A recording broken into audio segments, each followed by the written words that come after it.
अस्सलामुअलैकुम, कैसे हैं आप सब। आई होप आप सब ठीक होंगे, खुश होंगे और खैरियत से होंगे। तो जनाब आज का रूटीन भी आपसे शेयर करती चलूँ। ये बिल्कुल मॉर्निंग की वीडियो है। जैसे मैं नींद से उठी तो मैं जैसे फ़्रेश होकर बाहर आई तो हंज़ला भी नींद से उठ चुका था और उसकी कंडीशन कुछ इस तरह थी कि देखें, इसको इतना फ़ीवर था, इतना ज़्यादा फ़ीवर था। मुझे रात ही लग रहा था हंज़ला के सोने से कि वो इरिटेट फ़ील कर रहा था, बहुत इरिटेट हो रहा था। तो ख़ैर ये सुबह उठा तो इसे इतना फ़ीवर था, इतना फ़ीवर था और साथ-साथ इसकी वॉमिटिंग रुक ही नहीं रही थी। मतलब पेट में कुछ था नहीं और बस वॉमिट करता जा रहा था। बस इसका मिल्क जो रात मैंने रखा हुआ था साइड टेबल पर कि ये रात को मिल्क पीता है, तो उसने सारी रात मिल्क नहीं पिया ना, तो मैं समझ गई थी कि इसकी तबीयत ख़राब होने वाली है। तो ख़ैर इसे बहुत फ़ीवर था, फ़ीवर भी बहुत ज़्यादा था, उसके साथ-साथ बिल्कुल वॉमिटिंग नहीं रुक रही थी। तो सुबह को तो डॉक्टर्स भी नहीं बैठते, तो ख़ैर जैसे-तैसे मैनेज किया मैंने। हंज़ला ना दिन में तो मेरी गोद में ही था, मेरी गोद से उतर ही नहीं रहा था। ये यहाँ भी देखें, इसको बार-बार जो है ना कह रहा था कि मम्मा मुझे वॉमिट हो रही है, वॉमिट हो रही है, और ये मेरी गोद में ही सो गया था क्योंकि फ़ीवर इतना ज़्यादा था कि इससे जो है ना वो नींद आ गई थी मेरी गोद में।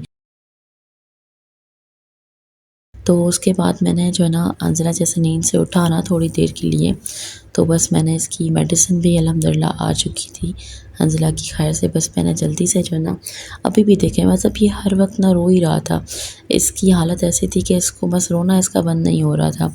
ये इरिटेट होता है जब भी ये बीमार होता है। तो खैर बस मैंने ना जल्दी से हंज़ला की जो एंटीबायोटिक थी उसको जल्दी से मैंने रेडी कर लिया। 8 से 10 मिनट मैंने इसे रख दिया ताकि अच्छे से रेडी हो जाए। उसके बाद मैंने हंज़ला को जो है ना वो मेडिसिन दे दी। इसको मैंने मेडिसिन देने के बाद फ्रेश किया, अच्छे से जो है नहलाया तो नहीं, बस फ्रेश कर लिया कपड़े पहनाकर, फ़ेस वॉश करके, और फिर मैंने इसको अंडा जो है ना वो बॉयल करके दिया। इसने ये थोड़ा-सा ही खाया है बस, और उसके बाद भी इसकी वॉमिटिंग शुरू हो गई थी। तो ख़ैर अभी हंज़ला कुछ बेहतर था तो मैंने सोचा कि चलो ग्रॉसरी जो है ना वो खोल लेती हूँ। ग्रॉसरी आ चुकी थी, रात ही लेकर आए थे हम, लेकिन हमने खोली नहीं थी। तो बस अभी मैं यहाँ पर सारी ग्रॉसरी खोल रही हूँ। ऐसा नहीं है कि बस ये अभी लिया है सामान तो बस यही पूरा मंथ चलेगा। आपको पता है रमज़ान करीब है, तो रमज़ान में तो ग्रॉसरी लेने के बाद भी बंदा जो है ना वो सामान लेता रहता है।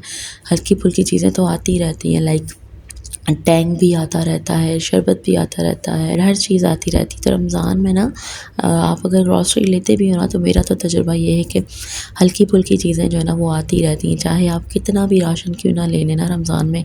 लेकिन होता यही है कि रमज़ान के बीच में मतलब 15, 16, 17 रोज़े से ना आपको सामान चाहिए ही चाहिए होता है, क्योंकि ज़ाहिर-सी बात है बल्क अमाउंट में आपकी इफ्तारी बन रही होती है, सहरी बन रही होती है। तो सहरी तो फिर भी लाइट होती है, लेकिन आपकी इफ्तारी बन रही होती है, डिफ़रेंट चीज़ें आप ट्राई कर रहे होते हो हर हर दिन रिफ़्रेशमेंट में, इफ्तारी में। तो फिर क्या होता है कि सामान आता रहता है। तो ख़ैर यहाँ वैसा ही होता है हमारे पास।